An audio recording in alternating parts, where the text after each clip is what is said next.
ഗുരുവായൂർ ദേവസ്വം ബോർഡിലെ വാർഷിക കണക്കുകളിലെ പൊരുത്തക്കേടുമായി ബന്ധപ്പെട്ട ഹർജി ഹൈക്കോടതി ഇന്ന് പരിഗണിക്കും. ഓഡിറ്റിന്റെ തൽസ്ഥിതി അറിയിക്കാൻ സംസ്ഥാന ഓഡിറ്റ് വിഭാഗം സീനിയർ ഡെപ്യൂട്ടി ഡയറക്ടർ കോടതിയിൽ ഹാജരാകും. ദേവസ്വത്തിലെ ഓൺലൈൻ വഴിപാടുകളുടെയും ഡിജിറ്റൽ പണമിടപാടുകളുടെയും കണക്കുകളിൽ ഗുരുതര ക്രമക്കേടുകളുണ്ടെന്നാണ് ഹൈക്കോടതി ദേവസ്വം ബെഞ്ചിന്റെ നിരീക്ഷണം. തുടർന്നാണ് ഓഡിറ്റ് വിഭാഗം ചുമതലയുള്ള ഉദ്യോഗസ്ഥൻ നേരിട്ട് ഹാജരാകാൻ ദേവസ്വം ബെഞ്ച് നിർദ്ദേശം നൽകിയത്. ശ്യാം ദേവരാജ് ഉണ്ട് വിശദാംശങ്ങളുമായി. ശ്യാം, ഇന്നലെ ഇത് പരിഗണിക്കുമ്പോൾ ഈ പണമിടപാടുകളിൽ സുതാര്യത വേണമെന്നാണ് ഹൈക്കോടതി പറഞ്ഞത്. എന്തായാലും ഇന്ന് ഉദ്യോഗസ്ഥൻ നേരിട്ട് ഹാജരാകണം. എന്തൊക്കെയായിരിക്കും ഉദ്യോഗസ്ഥന്റെ മറുപടി ഉണ്ടാവുക? ഈ കാര്യങ്ങളിലൊക്കെ ഒരു സുതാര്യത അല്ലെങ്കിൽ ഒരു വ്യക്തത വരുത്താൻ സാധിക്കുമോ?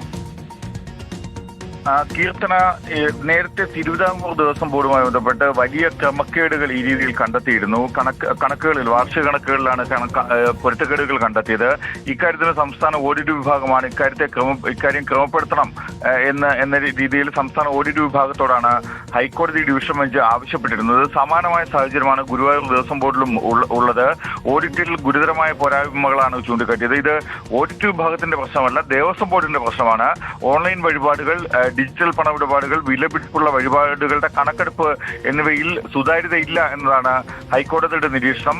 നിലവിലെ സംവിധാനം ഇതിനെല്ലാം പര്യാപ്തമല്ല എന്ന വിമർശനവും കൂടി കോടതി ദേവസ്വം ബെഞ്ച് ഇന്നലെ ഉയർത്തിയിരുന്നു. ഓഡിറ്റിന് ആവശ്യമായ വിവരങ്ങൾ പോലും ലഭിച്ചിട്ടില്ല. 43 വർഷമായി വിലപിടിപ്പുള്ള വസ്തുക്കളുടെ വാർഷിക ഫിസിക്കൽ വെരിഫിക്കേഷൻ നടത്തിയിട്ടില്ല എന്നടക്കമുള്ള വിമർശനങ്ങളും നിരീക്ഷണങ്ങളും കഴിഞ്ഞ ദിവസം കോടതി നടത്തിയിരുന്നു. മാത്രമല്ല, ഭരണ സാമ്പത്തിക സംവിധാനങ്ങളെ സമഗ്രമായി പഠിക്കാൻ വിദഗ്ധ സ്ഥാപനങ്ങളുടെ സേവനം തേടണം എന്നതടക്കമുള്ള നിർദ്ദേശങ്ങളും ഇടക്കാല ഉത്തരവിലൂടെ കോടതി നൽകിയിരുന്നു. ഇക്കാര്യത്തിൽ ഉള്ള വീഴ്ചകളെല്ലാം ഹൈക്കോടതി ഇടക്കാല ഉത്തരവിലൂടെ ചൂണ്ടിക്കാട്ടുകയും ചെയ്തിരുന്നു.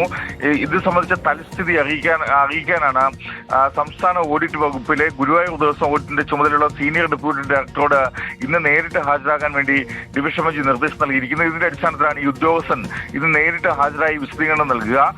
ഓഡിറ്റ് വിഭാഗം ഉന്നയിച്ച പല ചോദ്യങ്ങൾക്കും ദേവസ്വം ബോർഡ് കൃത്യമായ മറുപടി നൽകിയിട്ടില്ല എന്നതാണ് ഓഡിറ്റ് വിഭാഗത്തിന്റെ ആക്ഷേപം. ഇക്കാര്യം നേരത്തെ തന്നെ ഓഡിറ്റ് വിഭാഗം ഹൈക്കോടതിയെ അറിയിക്കുകയും ചെയ്തിരുന്നു. ഇതിന്റെ കൂടി പശ്ചാത്തലത്തിലാണ് ഓഡിറ്റ് വിഭാഗം ഇന്ന് നേരിട്ട് ഹാജരായി ഇക്കാര്യത്തിലുള്ള വിശദീകരണം നൽകുന്നത്.